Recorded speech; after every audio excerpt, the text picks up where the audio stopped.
Urban नक्सल की जो RSS कहे या बीजेपी के लोगों ने जो आदर्श परिभाषा बनाई है और जिनको चिन्हित किया है, वो लोग हैं जो बिजली का सवाल, शिक्षा का सवाल, महंगाई का प्रश्न उठाते हैं। कि रावण के राज में भी सीता सुरक्षित थी जी। हाँ, लेकिन भाजपा के राज में बिल्किस बानो सुरक्षित नहीं है। नमस्कार दोस्तों, मैं अजय प्रकाश। कल प्रधानमंत्री मोदी गुजरात के भरूच में थे। गुजरात में के भरूच में भाषण देते हुए प्रधानमंत्री मोदी ने अर्बन नक्सल का जिक्र किया। उनके अगर शब्दों में कहें तो उन्होंने कहा कि गुजरात में प्रवेश पाने के लिए अर्बन नक्सल बेचैन है और वह गुजरात में पैठ कर रहा है। उसने देश को बर्बाद किया है और अब गुजरात को बर्बाद करने पर तुला है। प्रश्न ये है कि विकास पुरुष माने जाने वाले हमारे प्रधानमंत्री चुनाव से ठीक पहले उस गुजरात में अर्बन नक्सल को खोज रहे हैं जहां की ढंग की एक कम्युनिस्ट पार्टी का कार्यालय भी नहीं है। तो ऐसे में अर्बन नक्सल की ऐसी क्या याद आई, क्यों याद आई और क्या वजह है? क्योंकि चुनाव में सांप्रदायिकता से लेकर इस तरह की बातों के जिक्र शुरू हो जाते हैं। इस बात को समझने के लिए हमारे पास दो खास मेहमान हैं जो इस वक्त दोनों गुजरात में ही हैं। सबसे पहले हम आपका परिचय संदीप पांडे से कराएं। वह लगातार इन दिनों गुजरात में हैं और वह बिल्किस बानो के लिए एक न्याय यात्रा निकालने की कोशिश कर रहे थे जो संभव नहीं हो पाई। उनके साथ साथ हमारे साथ भारतीय ट्राइबल पार्टी के प्रवक्ता अशोक कुमार सिंह हैं जो कि प्रोफेसर भी हैं और सबसे बड़ी पहचान ये है कि उन्होंने दलित, पिछड़े और आदिवासी समाजों में एक व्यापक और बड़ा अध्ययन पूरे गुजराती समाज में किया है। ऐसे में हम समझेंगे कि प्रधानमंत्री मोदी की चिंता की वजह क्या है। तो अशोक जी, पहला सवाल आपसे ही, वहां की आप ट्राइबल पार्टी से भी जुड़े हुए हैं। मोदी ने भी कल चिंता की आदिवासियों की कि उनमें भी बैठ रहे हैं अर्बन नक्सल। दूसरा कि उन्होंने थोड़ा केजरीवाल की तरफ भी इशारा किया। लेकिन प्रश्न ये है कि प्रधानमंत्री जैसे व्यक्ति को एकाएक अर्बन नक्सल क्यों नजर आने लगा?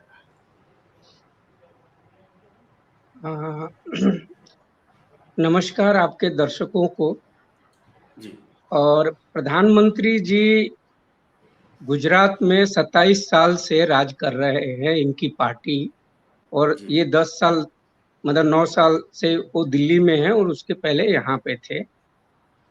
तो प्रधानमंत्री जी का जो गुजरात में जो जलवा था वो कम्प्लीटली खत्म हो रहा है। गुजरात के जो लोग हैं, गरवी गुजरात, उनकी सारी पाखंड और उनकी मार्केटिंग स्ट्रेटेजी को समझ गए हैं।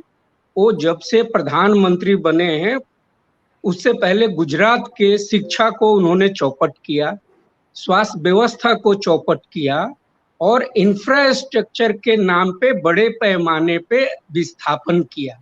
वो शहरों में भी गरीब लोगों को विस्थापित किए और आदिवासी विस्तार में भी आदिवासी समाज को विस्थापित किया और उनको एक मजदूर के रूप में बना दिया।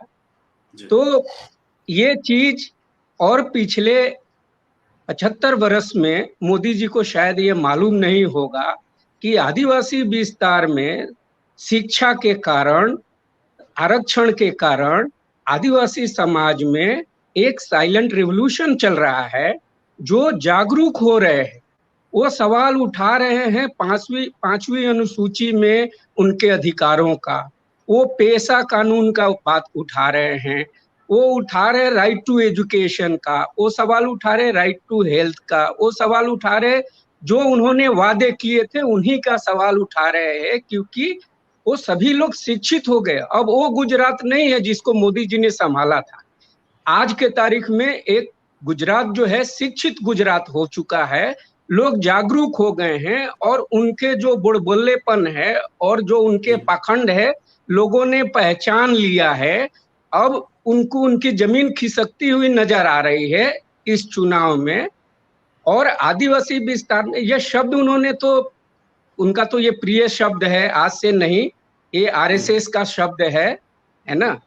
तो वो लोग तो जो भी लोग न्याय की बात करेंगे, अधिकारों की बात करेंगे, संविधानों की बात, अशोक जी ये समझना चाहते हैं कि इस बीच अर्बन नक्सल जिनके पैठ की बात कर रहे हो, क्या हाँ गुजरात में इस तरह के जिनकी बातें आप कह रहे थे कि जो न्याय की बात करेंगे, जो आदिवासी अधिकार की बात करेंगे या किसी भी तरह के संघर्ष न्याय की बात करेंगे, उनको अर्बन नक्सल, क्या इस तरह की गतिविधियां, इस तरह के असर गुजराती समाज में या गुजरात में बढ़े?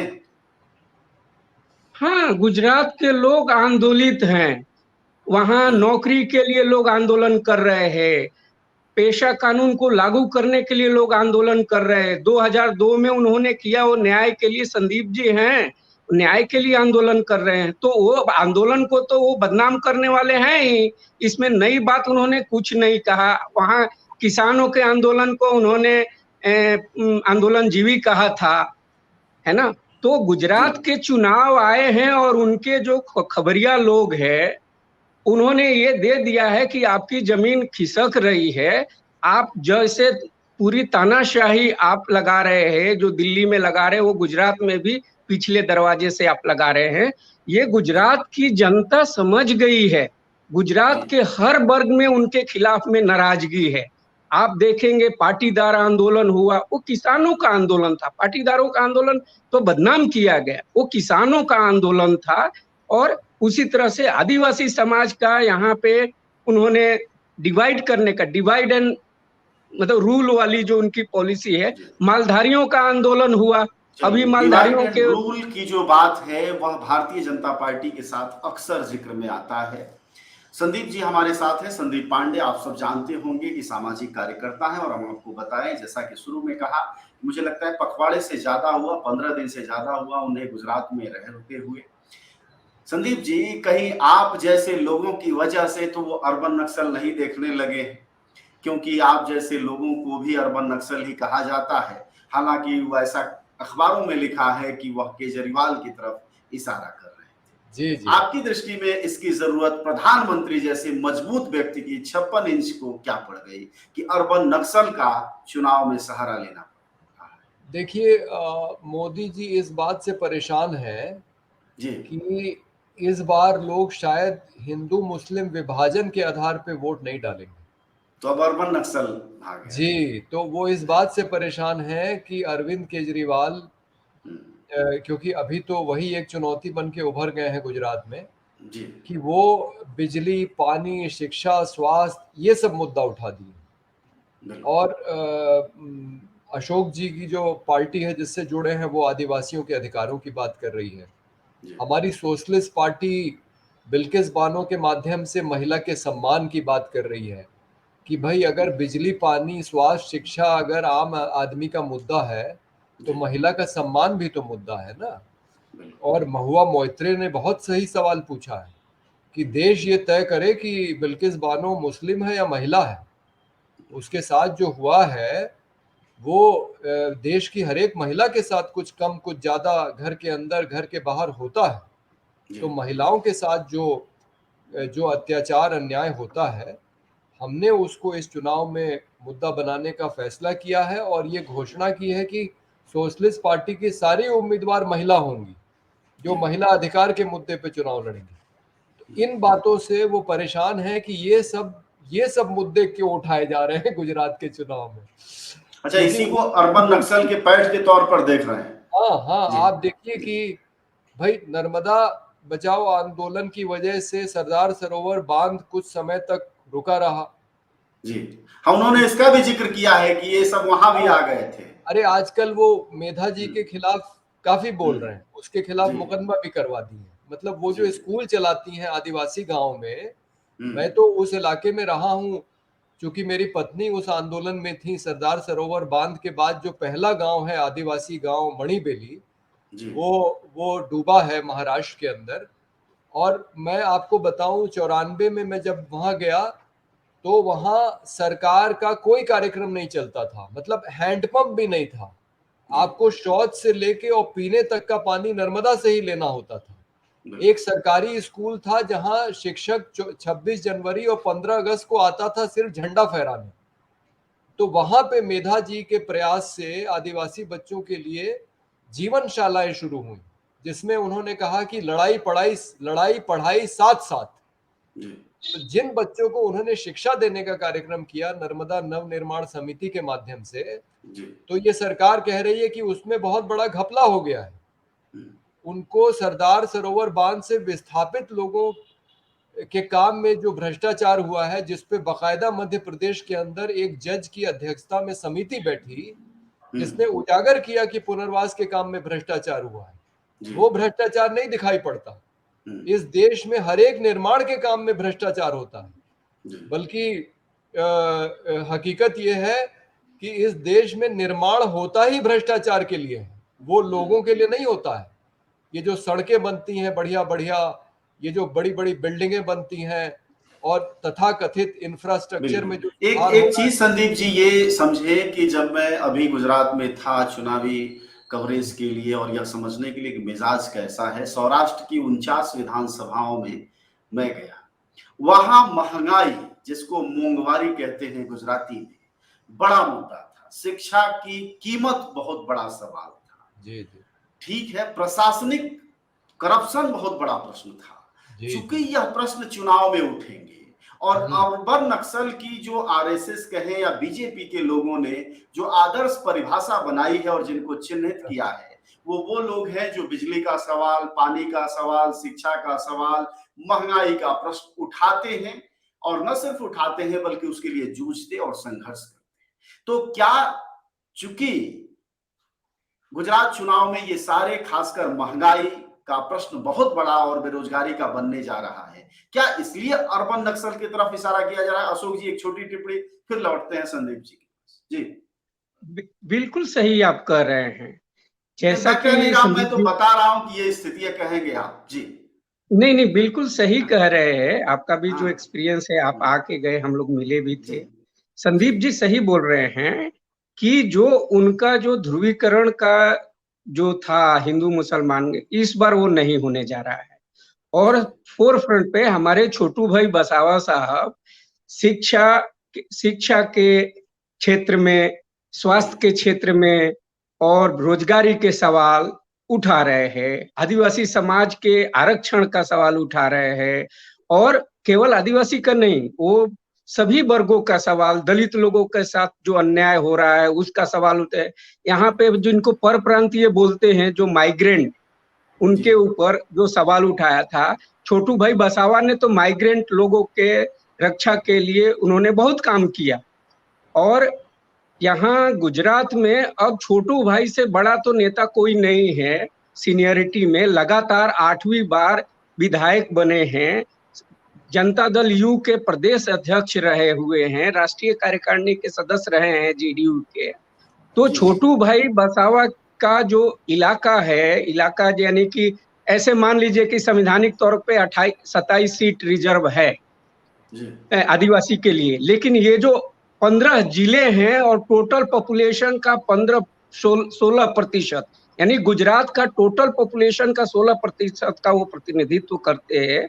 और साथ में जो 7% आदिवासी समाज है उनका प्रतिनिधित्व करते हैं, ओबीसी के लोगों का, कोली समाज। ये बिल्कुल आपके नेता हैं, जाहिर तौर पर बात कहेंगे आप, नहीं, मैं लेकिन वही हम कह अपने रहा हूँ कि सवाल यही पर। मुद्दा जी हमारे जी नेताजी ने, यही मुद्दा जो आपने कहा कि जी शिक्षा को इन्होंने चौपट कर दिया, स्वास्थ्य की सिस्टम और इतना महंगा कर दिया, जो ग्रांट से बहुत सारी स्कूलें बंद हो गई। आपको जानकारी होगा, आप आए थे तो जो बहुत सारे स्कूल बंद कर दिया, बहुत सारे हॉस्टल्स बंद कर दिए, जो रेजिडेंशियल हॉस्टल रूरल इलाके में गरीब बच्चों के लिए थे वो बंद कर दिए, बहुत सारी सेवाएं समाप्त कर दी। रोजगारी में गुजरात के लोगों को रोजगार नहीं मिला। शिक्षित बेरोजगार इतने गुजरात में हो गए हैं कि, और यही फोकस मुद्दा है, ये सब लोग का मुद्दा है। इवन जो कांग्रेस बीजेपी के भी लोग हैं वो भी यही मुद्दा मानते हैं। तो वो लोग भी ये समझ गए हैं। आप अंदर खाने बात करेंगे उन लोगों के जो समर्थक टाइप के जो होते थे, है ना, कि ऐसे एक बुद्धिजीवी जिस समय हवा आया था, आप उन लोगों से, सब लोग उनसे नाराज है कि ये अब गुजरात को आप विकास का मॉडल नहीं, है ना, ये पूरा जो सुशासन का ये सब जो है वो मार्केटिंग था। हकीकत में मल न्यूट्रिशन में गुजरात नंबर 1, अपराध में नंबर 1। तो बहुत सारी ऐसी चीजें हो रही हैं। यहाँ अपराध कभी नहीं होता, बहुत कम हुआ करता था, जो अपराध बढ़े हैं। और हम जो फिर एक बार थोड़ा और आपकी बात को आगे बढ़ाते हुए संदीप जी से आग्रह करेंगे कि जो मेरा मूल सवाल था कि क्या अर्बन नक्सल के जो प्रश्न होते हैं, क्या गुजरात के चुनाव में वह प्रश्न प्राथमिकता से बोल रहे हैं? क्योंकि प्रधानमंत्री ने जो चिंता जाहिर की है वह एक राजनीतिक परिघटना की तरह भी है। समस्या जी तो दिगर बात है। जी जी, मैं अपनी बात पहले वो नर्मदा वाली पूरी कर दूं, जी क्योंकि ऐसी बात है जो पूरे देश को जाननी चाहिए। जी नर्मदा परियोजना बनाई गई थी कि किसानों को सिंचाई का पानी मिलेगा, कच्छ सौराष्ट्र में पीने का पानी जाएगा, यहाँ बिल्कुल। तक कि राजस्थान के रेगिस्तान में भी पानी पहुंचाने की बात की थी। प्रचार भी ऐसा ही किया जी, जाता है। जी लेकिन ये कभी नहीं कहा गया था कि साबरमती नदी जिसका पानी सूख गया है, उसमें आप डाला जाएगा। आप अगर इसके जी अप स्ट्रीम में जाएंगे जहां आईआईटी गांधीनगर वगैरह है, वहां आपको एक बूंद पानी नहीं दिखेगा। बिल्कुल बिल्कुल। अहमदाबाद शहर की लंबाई में 10.5-11 किलोमीटर में लबालब पानी भरा है, हम्म और अहमदाबाद से आप नीचे जाएं डाउन स्ट्रीम तो वहां पानी का रंग काला है। हम्म तो ये देखिए, ये है गुजरात मॉडल कि 10.5-11 किलोमीटर में साबरमती में नर्मदा का पानी डाल दिया। ये तो मूल परियोजना में था ही नहीं। और हम्म सारा शहर की गंदगी जिसमें औद्योगिक कचरा भी है वो आप नदी में नीचे जाके डालते हैं ताकि लोगों को पता ना लगे। और ये मोदी जी बनारस में जाके इन्होंने कह दिया कि जैसे मैंने साबरमती को साफ किया वैसे ही मैं गंगा को साफ करूंगा। तो मैं तो डर गया, क्योंकि साबरमती तो एकदम साफ हो गई है ही नहीं। तो और देखिए, बाद में जब प्रोफेसर जीडी अग्रवाल ने जान दी गंगा के लिए, 4 बिल्कुल। चिट्ठियां लिखी थी नरेंद्र मोदी को, लेकिन एक का भी और जवाब। बेहद प्रिय और करीबी थे आरएसएस के। बिल्कुल। जी, अब वो तो मुझे मालूम नहीं, लेकिन उसके हम्म बारे में उनकी जान बचाने के लिए कुछ नहीं किया जो गंगा को बिल्कुल। बचाने के लिए अपनी जान दे दी है। हम्म और ये अशोक जी जो मुद्दे उठा रहे हैं, ये तो बड़े बड़े मुद्दे उठा रहे हैं। मैं कुछ छोटे मुद्दे उठाता हूँ। अभी मैं 2 बार गोधरा गया, एक बार पालनपुर गया संजीव भट्ट से मिलने, जब उनकी कोर्ट में सुनवाई थी। जी सड़कों की हालत ये है अजय भाई कि आप ठीक से गाड़ी नहीं चला सकते, बिल्कुल। इतने इतने गड्ढे हैं। हम्म और जो सबसे मुझे आश्चर्य की बात लगती है गुजरात के विकास मॉडल के बारे में, हम्म, उत्तर प्रदेश में आपने देखा होगा गाड़ियों में ठूस ठूस के लोग चलते हैं बिल्कुल। और पीछे जीप से लोग लटके होंगे, हम्म लेकिन आपको कभी महिला नहीं दिखाई पड़ेगी। ठीक यहाँ आपको महिलाएं जीप से लटकी हुई दिखाई। हाँ चलती हैं। मतलब मैं तो काफी चिंतित था कि अगर एक महिला का हाथ छूट गया तो उसका क्या हश्र होगा। जी और जो सबसे खतरनाक दृश्य मैंने देखा 2018 में, जब हमने भारत पाकिस्तान दोस्ती और शांति मैं की पद यात्रा निकाली जी थी, कि स्कूल के बच्चों को जीप ला रही है, आगे पीछे अगल बगल तो बच्चे भरे ही हुए हैं, जीप की बोनट पे, मतलब जहां जी ड्राइवर का शीशा है उसको छोड़ के उसके भर बगल में जरूर। बोनट पे बच्चे बैठे हैं। मतलब अगर ड्राइवर ब्रेक लगा दे तो बच्चे सीधे सड़क पे। बिल्कुल। तो मतलब यहाँ इतना भी इंतजाम नहीं किया गया है कि बच्चे और महिलाएं हम्म ठीक से सार्वजनिक यातायात के साधनों से अपने विद्यालय में, अपने काम की जगह पे जा सकें। तो मुझे तो समझ में नहीं आता कि ये कौन सा गुजरात का मॉडल है विकास का, जो जिसके नाम पे बेवकूफ बना के पूरे देश को, उन्होंने पूरे देश पे कब्जा किया हुआ है, पूरे देश में जो है उनका जी पताका लहर रहा है। तो चलिए इस ये बात को। जी तो जी ये पूरा लोगों को भ्रमित करने वाला जो है, जो इनकी राजनीति है, जो सिर्फ प्रचार पे चलती है, अब इनको ये खतरा दिखाई पड़ रहा है कि लोग इन सब चीजों के बारे में बोल रहे हैं। अभी जी तक तो वो फंसे हुए थे हिंदू मुस्लिम हम्म के मामले में, हम्म लेकिन अब लोगों को नजर आ रहा है कि अ, मैं यहाँ रोज सुबह टाइम्स ऑफ इंडिया का अखबार पढ़ता हूँ। उसके तीसरे पेज पे आपको पूरा पेज जो है अपराध से भरा हुआ, कि कहीं कोई सिर्फ इसलिए किसी की पिटाई हो रही है क्योंकि वो अपनी स्कूटर गलत जगह पे लगाया हुआ है, कहीं जी पे किसी दूसरी वजह से। गरबा में एक मुस्लिम नौजवान सिर्फ देखने चला गया, उसकी पिटाई हो गई। तो आपने खेड़ा में सुना क्या हुआ, ये बताया जा रहा है कुछ कुछ मुसलमानों ने पत्थर फेंक दिया गरबा पे, तो जी उनकी पुलिस वालों ने सार्वजनिक पिटाई की। लेकिन ये नहीं पूछा जा रहा है कि पत्थर क्यों फेंका गया। पत्थर इसलिए फेंका गया कि गरबा जहां होता था मंदिर में, वहां के बजाय गरबा कराने वाले उसको मस्जिद के सामने गरबा कराना चाह रहे थे। जी तो इस तरह के अनावश्यक विवाद खड़े करके और तमाम कानून और व्यवस्था को बिगाड़ने की जो घटनाएं हो रही हैं, उससे खबरें जो हैं, उसकी खबरें आपको अखबार में तमाम मिलेंगी। जी तो और अभी कुछ दिन पहले आपने सुना होगा, मालधारी लोगों ने जो ये कानून बना रहे थे कि जो आवारा पशु सड़कों पे हैं, वो जी गुजरात की बहुत बड़ी समस्या है। इन आवारा पशुओं को किसान अपने घर पे रखे या उसको पालने वाले अपने घर पे रखें, नहीं तो उनको उन पे जुर्माना लगेगा, ऐसा एक कानून लाया जा रहा था। जी लेकिन मालधारी लोगों ने उसका विरोध करके उस कानून को वापस करवाया। तो हर तरह से जनता परेशान है। और कल हमारे एक साथी हैं यहाँ बगल में बैठे हुए हैं, अगर आप चाहेंगे तो इनका दर्शन भी कर सकते हैं। महेंद्र भावसर साहब हैं। जी ये जो है, आपको बता दूं कि ये पहले कांग्रेस पार्टी में थे, हम्म, और ये जो है, इन्होंने जिस दिन राजीव गांधी ने शिलान्यास किया अयोध्या में, इन्होंने जी अहमद पटेल से बोल दिया कि अब मैं कांग्रेस छोड़ रहा हूं, और अब हम्म, कांग्रेस की गिरावट के दिन चालू हो गए। जी कल इन्होंने मुझसे ऐसी बात कही जो सुन के मैं अवाक रह गया। हम्म, इन्होंने कहा कि रावण के राज में भी सीता सुरक्षित थी। जी हाँ, लेकिन भाजपा के राज में बिल्किस बानो सुरक्षित नहीं है।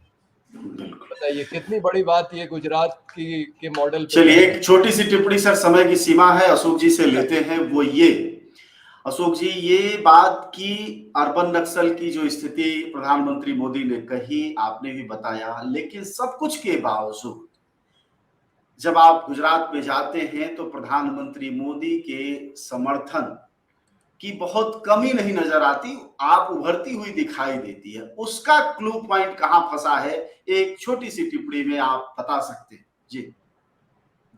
देखिए, ये मेन स्ट्रीम जो मीडिया है ना, जी ये चीज वो काम करती है कि गुजरात में सब लोग मोदी मोदी है, नहीं है। हम्म, वो उनका मार्केटिंग स्ट्रेटजी है, एडवर्टाइजमेंट कम। वो मोदी जी एडवर्टाइजमेंट में ज्यादा विश्वास करते हैं, तो ऐसा एक एडवर्टाइजमेंट उन्होंने दे रखा है कि गुजरात में वो बहुत पॉपुलर है और आम लोग उनके समर्थन में नहीं है।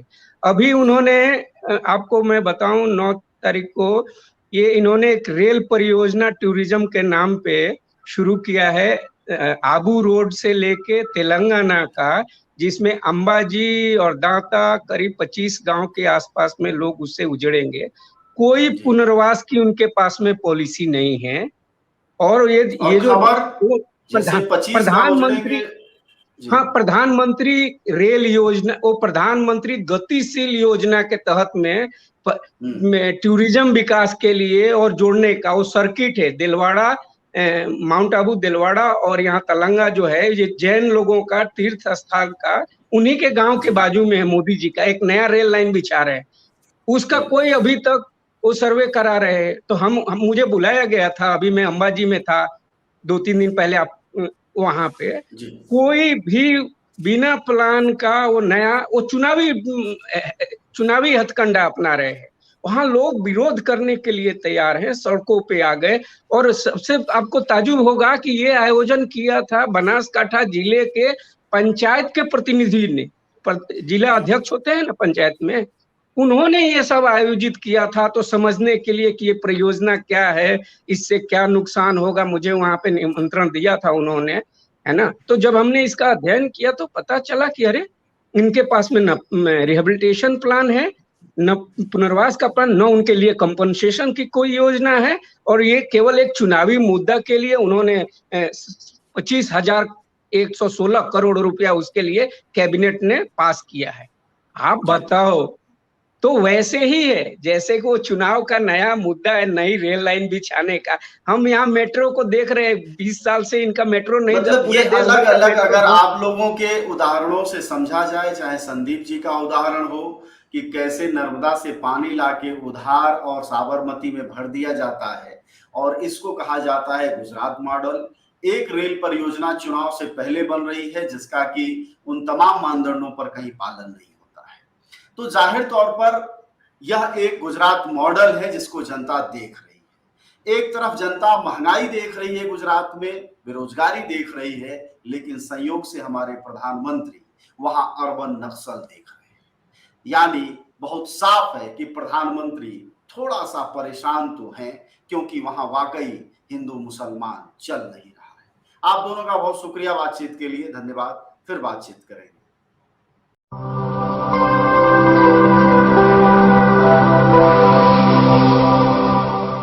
जन ज्वार जनता की